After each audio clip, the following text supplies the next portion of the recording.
भगवान राम को सत्य, धर्म और मर्यादा पुरुषोत्तम का प्रतीक माना जाता है। उनकी जीवन यात्रा हमें जीवन के उच्चतम मूल्यों का पालन करने और कठिन परिस्थितियों में भी धर्म के मार्ग पर चलने का संदेश सुनाती है। अयोध्या के राजा दशरथ की 3 रानियां थीं, कौशल्या, सुमित्रा और कैकेयी। उनके 4 पुत्र थे, राम, भरत, लक्ष्मण और शत्रुघ्न। भगवान राम कौशल्या के पुत्र थे, जो दशरथ के सबसे बड़े पुत्र थे और उन्हें सबसे योग्य और गुणवान माना जाता था। राम का विवाह मिथिला के राजा जनक की पुत्री सीता से हुआ। सीता स्वयं भगवान लक्ष्मी का अवतार मानी जाती हैं। राम ने राजा जनक द्वारा आयोजित स्वयंवर में शिवजी के धनुष को तोड़कर सीता से विवाह किया और इस तरह राम और सीता जी का विवाह संपन्न हुआ। एक दिन राजा दशरथ ने राम को अपना उत्तराधिकारी बनाने का निर्णय लिया, लेकिन रानी कैकेयी ने अपने पुत्र भरत के लिए राजगद्दी की मांग की। कैकेयी ने दशरथ से राम को 14 वर्ष का वनवास देने और भरत को राजा बनाने का आग्रह किया। धर्म के प्रति निष्ठावान राम ने पिता की आज्ञा का पालन करते हुए वनवास स्वीकार किया।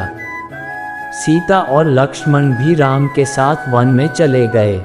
कुछ समय बाद वनवास के दौरान रावण, जो लंका का शक्तिशाली राजा था, उसने सीता का हरण कर लिया और उन्हें लंका ले गया। ये घटना राम के जीवन में एक महत्वपूर्ण मोड़ थी, क्योंकि इसके बाद राम ने सीता को वापस लाने के लिए रावण के खिलाफ युद्ध छेड़ा। राम ने सीता की खोज में हनुमान और सुग्रीव जैसे मित्रों का सहयोग लिया।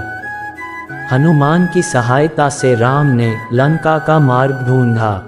हनुमान, जो भगवान शिव के अवतार माने जाते हैं, उसने सीता का पता लगाया और उन्हें राम का संदेश दिया।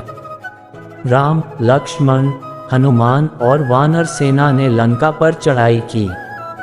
एक भीषण युद्ध हुआ, जिसमें रावण और उसके सभी प्रमुख योद्धाओं का वध कर दिया गया।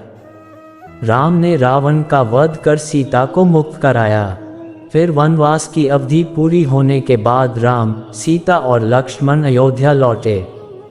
उनके लौटने की खुशी में अयोध्या की प्रजा ने दीप जलाए और उत्सव मनाया, जिसे आज दीपावली के रूप में मनाया जाता है। राम ने अयोध्या का शासन संभाला, जिसे रामराज्य के नाम से जाना जाता है, और इसे न्याय, शांति और समृद्धि का आदर्श रूप माना जाता है। भगवान राम की यह कहानी हमें धर्म, निष्ठा और आदर्श जीवन मूल्यों का पालन करने की प्रेरणा देती है।